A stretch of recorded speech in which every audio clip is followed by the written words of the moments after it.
Ұшар баламын, ғарышкерде боламын, ата-анама мен деген аспандағы айдаламын.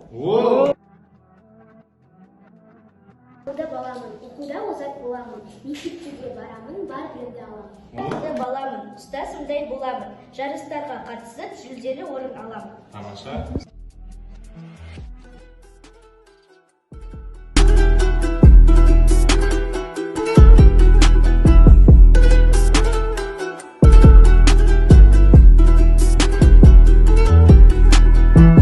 Алдына сонан бері талай келдім, марқайды күнге өлең деріп, досаға сол қамқорлық столына барады жазғандарым әлі менің.